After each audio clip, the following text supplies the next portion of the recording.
Salut tout le monde. Alors, petite mise en contexte avant de commencer les choses sérieuses. Là, on est sur le trajet en train de rentrer du Rasso motovlog.fr 2017.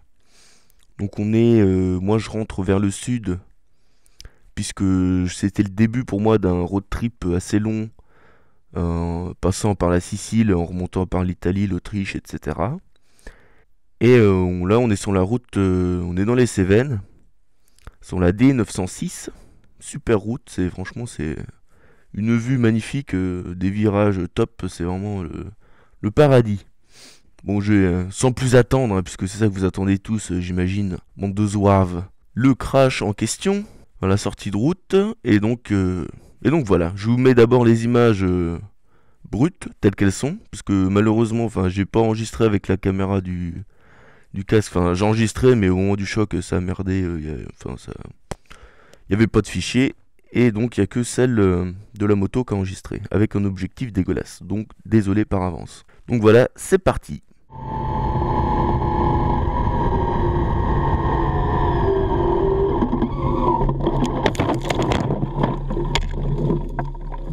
Alors maintenant, on va essayer d'analyser tout ça un peu plus en détail. On va passer ça au ralenti, histoire de voir un peu ce qui s'est passé. Donc là, on commence. J'arrive en entrée de courbe. Donc là, j'arrive en entrée de courbe. Je sens que ça va être un peu tendu. J'arrive un peu vite, donc je ralentis la moto au frein arrière. J'essaye de la ramener. Là, je vois une voiture qui arrive en face. Je redresse pour l'éviter à gauche et je pars dans le décor. Voilà, donc c'est vraiment pas passé loin. Voilà, bim, bim et bim. Voilà, j'ai atterri dans un arbre. La moto juste à côté, derrière le muret. Et voilà, c'était terminé. Et donc, ce qui s'est passé, c'est que bon, je suis arrivé un peu vite.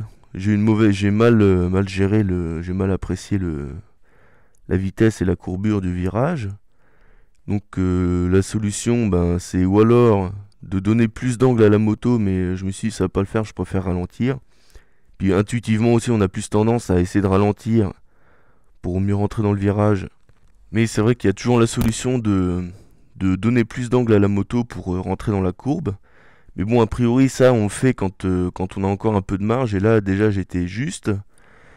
Et du coup, par réflexe, par intuition, j'ai commencé à ralentir avec le frein arrière pour essayer de rentrer dans la courbe. Ça l'aurait fait.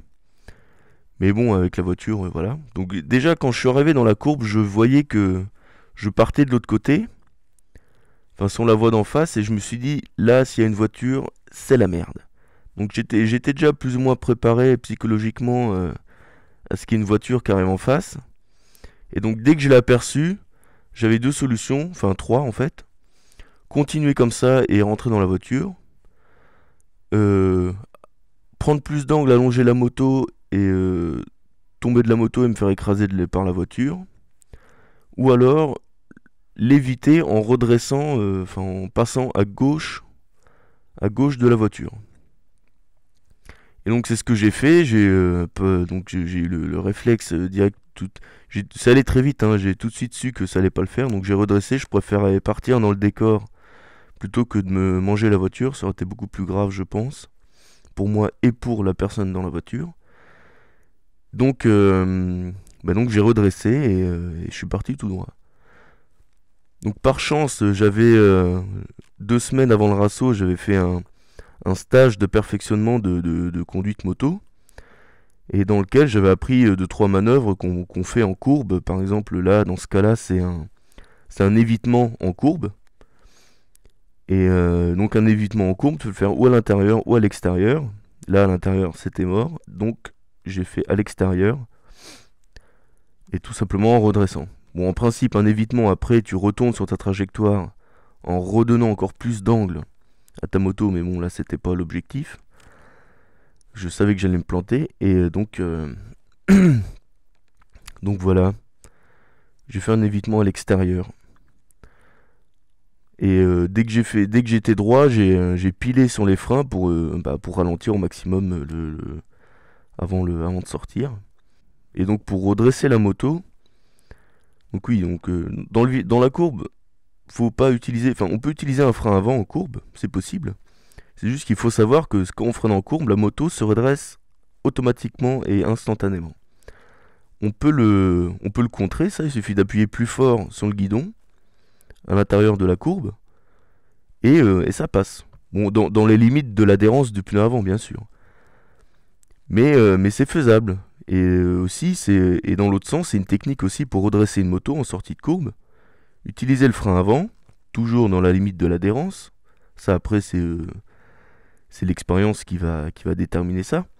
Mais tu peux utiliser le frein avant pour redresser la moto plus rapidement et pour faire du 2 en 1, un peu ralentir et en même temps redresser la moto. Par exemple, s'il y a 2 enchaînements de courbes et celle d'après elle est un peu plus serrée, tu t'attrapes le frein avant en sortant de la première pour arriver déjà redressé et un peu ralenti au début de la deuxième courbe, par exemple. Ça fonctionne. Donc là, j'ai utilisé un peu le frein avant déjà pour redresser la moto. Et une fois qu'elle était à peu près droite, bah, j'ai freiné de l'avant, enfin j'ai freiné tout ce que je pouvais. Et donc voilà, il y a une trace de pneu de 10 mètres sur la route. On voit bien la trajectoire par-dessus le muret, etc. Et donc je me suis planté. Voilà, j'ai mangé un arbre juste au-dessus du ravin. La moto, enfin moi j'ai atterri dans l'arbre. S'il n'y avait pas eu l'arbre, j'aurais fini dans le ravin. Et la moto, pareil. Bon, ça fait chier parce que ça me ruine toutes mes vacances, mon road trip en Sicile, en Italie et tout ça. Bon, je me suis bien fait plaisir parce qu'à l'aller, je suis passé par la Suisse et tout. On a fait un bout de route avec Maverick. C'était top, quoi. C'était vraiment.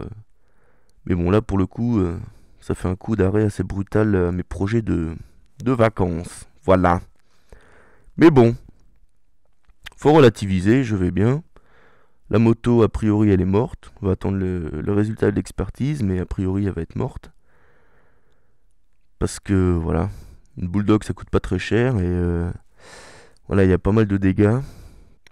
Mais comme on le répétera jamais assez souvent, mais sortez couvert, quoi, sans déconner. Là, j'ai rien, c'est surtout grâce à l'équipement, hein. Parce que je peux vous dire que même l'équipement, prenez du cuir, hein. Là, le cuir, j'ai fait 3 accidents avec, dont 2 assez graves. Le cuir, je peux le réutiliser, quoi. Il a pas trop morflé, quoi. Donc voilà, sortez couvert et ride safe.